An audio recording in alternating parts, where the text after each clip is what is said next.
There's no question that this whole political, economic, social program sounds very nice, and most host governments have taken the bait eagerly. What they do not realize, and in many cases what most of the U.S. government does not realize, is that this is a CIA program and it exists to develop intelligence. If it is stopped there, it might be acceptable, but intelligence serves as its own propellant, and before long the agents working on this type of project see or perhaps are a factor in creating internal dissension, or they may find areas of ancient border contacts, or they may run into legitimate probing and prodding from a neighboring country, which may or may not have its origins in Moscow. Just as our program had its origins in Washington, in any event, the intelligence operator at this point begins to propose operations and use clandestine operations lead to minor Vietnams or other such bleeding ulcer type projects that drain United States resources, wealth, and manpower on behalf of no meaningful national objective. The CIA maintains hundreds of U.S. military units for its own purposes. Many of these units become involved in this type of operation after these cover units have been in existence for several years. The military has a hard time keeping track of them.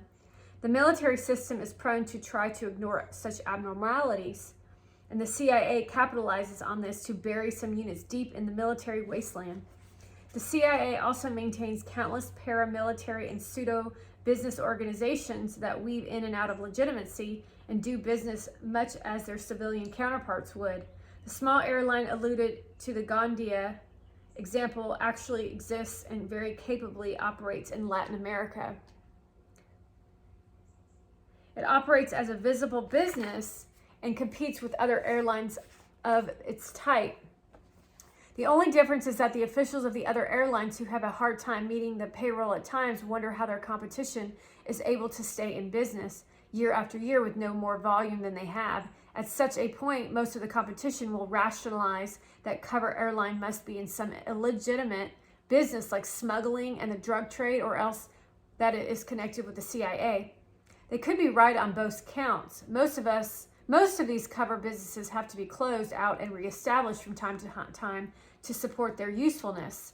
It may be interesting to note in 1963 of September, none other than the Secretary of the Senate, Bobby Baker, got mixed up with one of those cover airlines, Fairways Incorporated, who without knowing it, and that the exposure resulting from his accidental charter of this small airline played a part in bringing down his house of cards.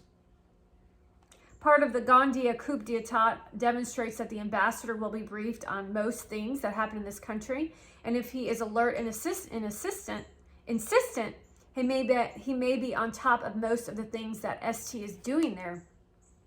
In actual practice, however, there may be quite a bit of communications traced that he will know nothing about. The CIA will have its own communications network, and in addition to that, agents who come and go will be sending messages outside of the country that he may never know about.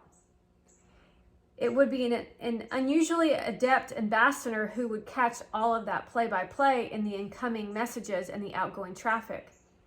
Most ambassadors would be surprised to learn that some of the staff messages that are proposed to them are authorization to transmit were received from the ST almost verbatim in the form which is staff have given him to send back to Washington.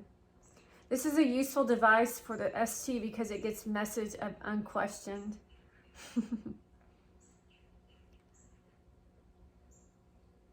Authority from the ambassador into the Department of State and usually into defense via attached channels.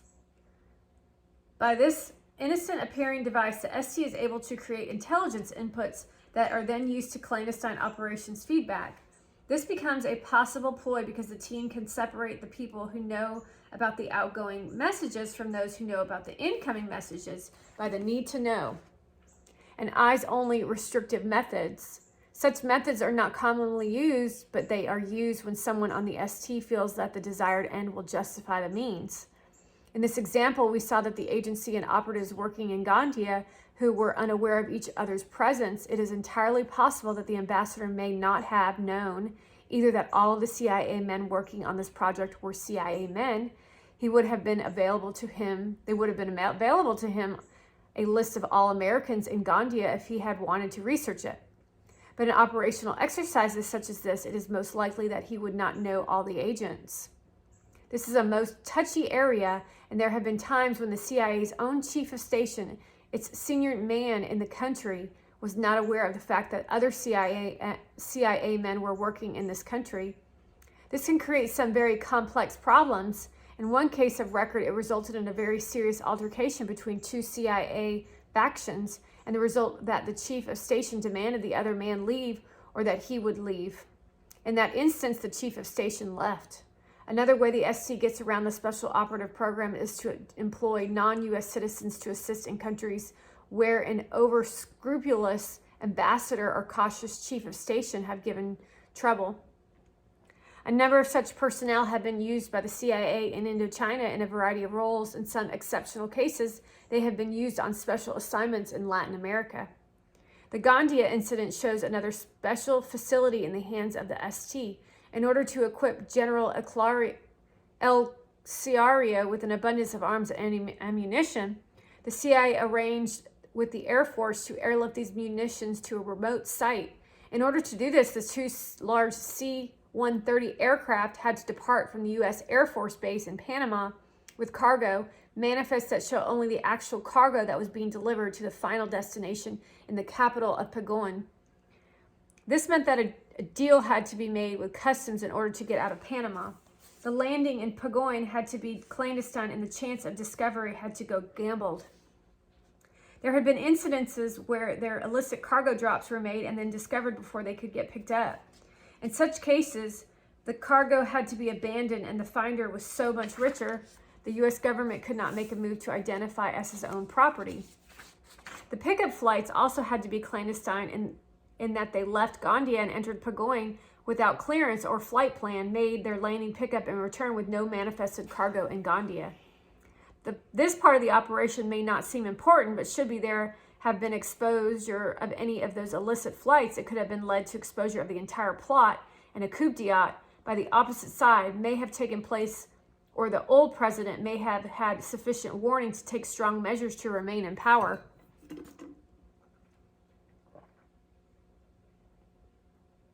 Meaning he didn't even know that it was going to happen. Certainly, if he did of this business, he would no longer be a friend of the United States. We have mentioned the Magsaysay incident before. The way in which the ST was able to build up Magsay from an unknown army captain to a national hero and eventually to president was so appealing that the technique had been attempted in other countries.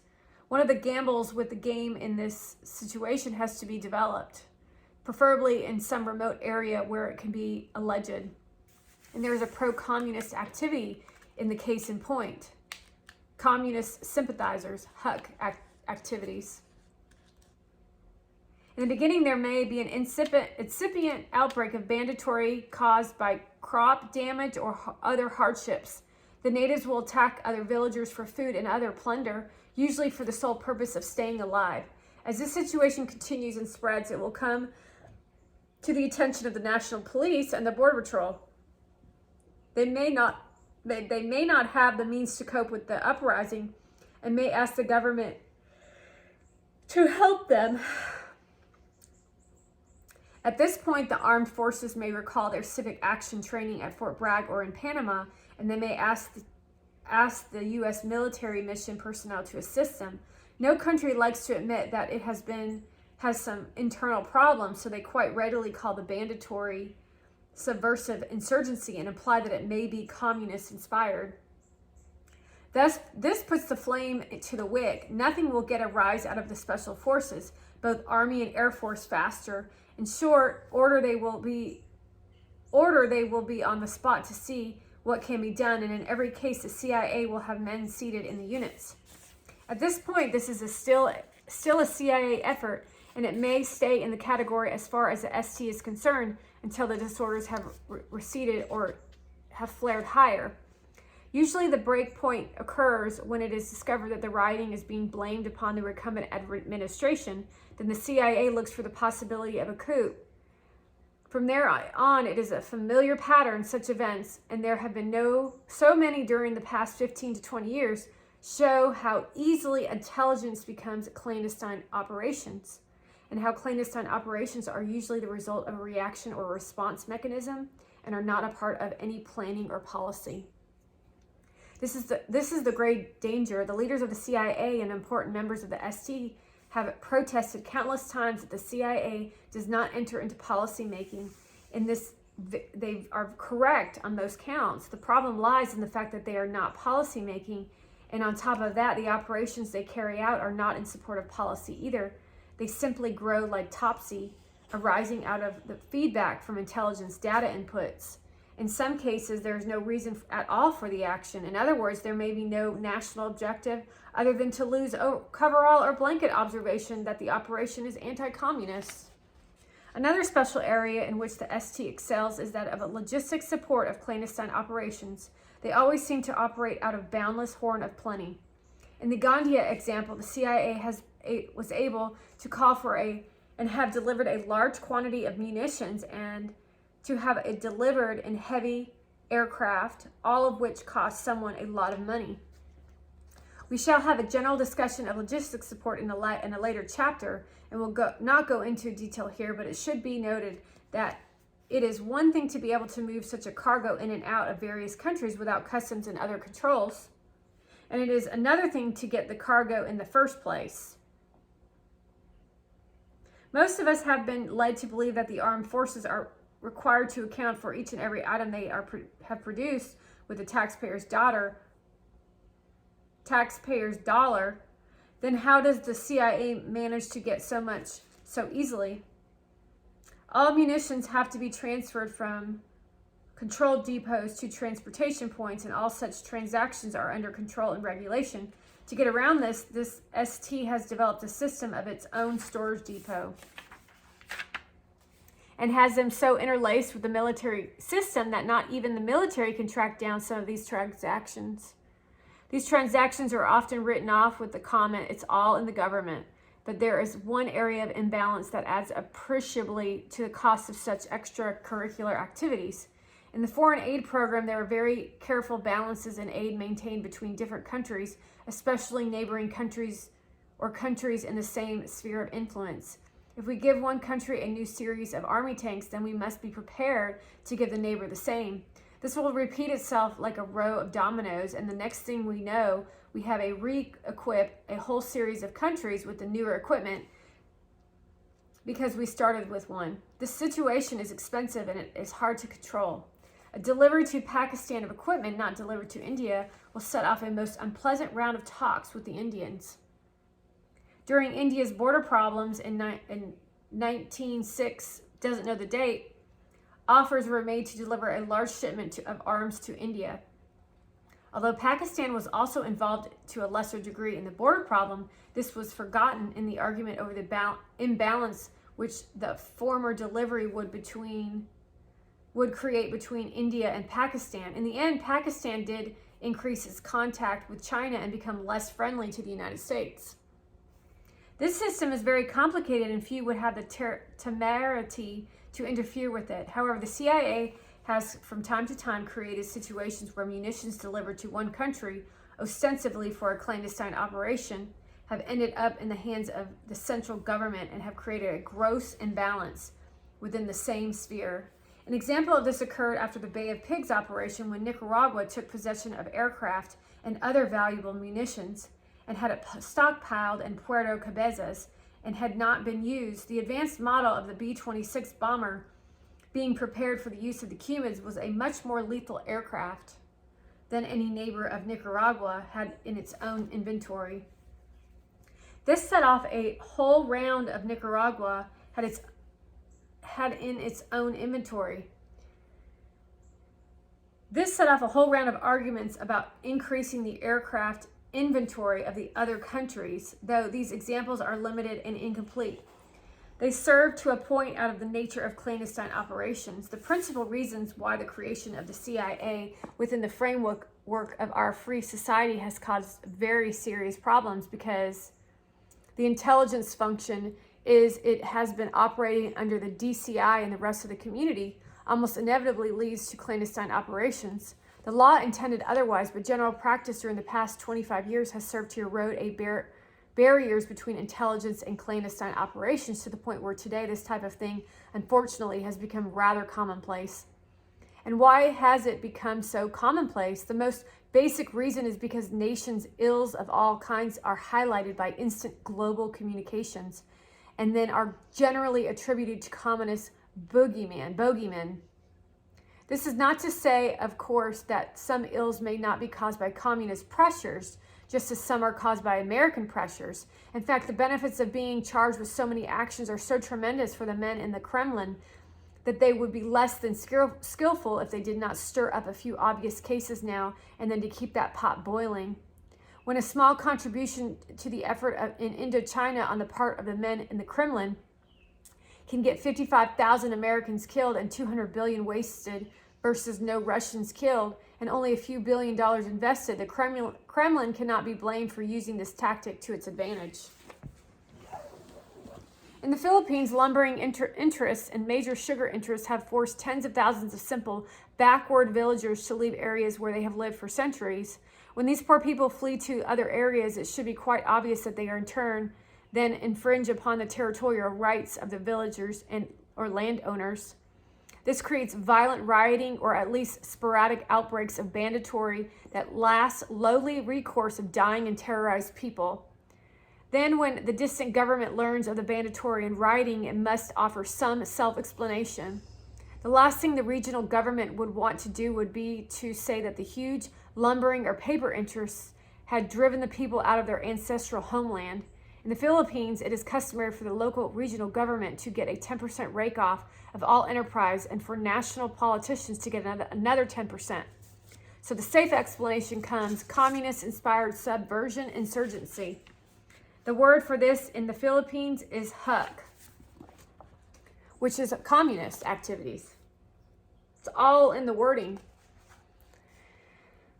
In the piece of real estate we now call South Vietnam, the refugee problem that resulted in rioting and incipient banditry was derived from three sources: the huge French rubber plantation holdings, the lumbering interests, and the mass movement of hundreds of thousands of Vietnam from north of the 17th parallel, and the complete collapse of the ancient rice economy, which included the destruction of potable water resources during the early years of the Diem regime, all came about at the same time to create terroristic situations among millions of people in what would otherwise have been their ancestral homeland. Again, this was attributed into subversive insurgency inspired by communism. This is a familiar formula in Latin America too, and is found to be at the root of the problem in the emerging nations of Africa. In following chapters, we shall see how the U.S. Army doctrine had been developed in the White House by a special presidential committee is designed expressively to meet with situations and to create in those countries a military center of power bracketing. All political, economic, and social activity in the context of Army policy, this committee's two major contributors and authors were both U.S. military generals who were actually the spokesmen for the CIA. The policy that they developed has become the CIA's most effective tool during the counterinsurgency era, which began in about 1960 to 1961. The next chapter, which is chapter 4, will be is called From the Word of the Law to the Interpretation. President Kennedy attempts to put the CIA under control.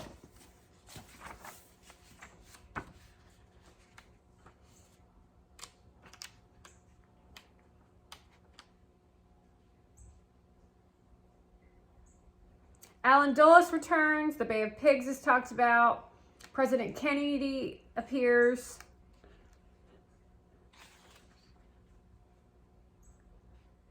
More planes.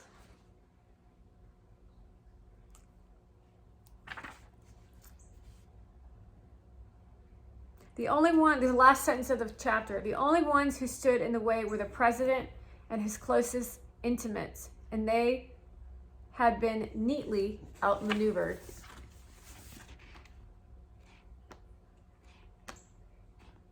And then Prouty says justified for the things that he was actually up to. And I agree.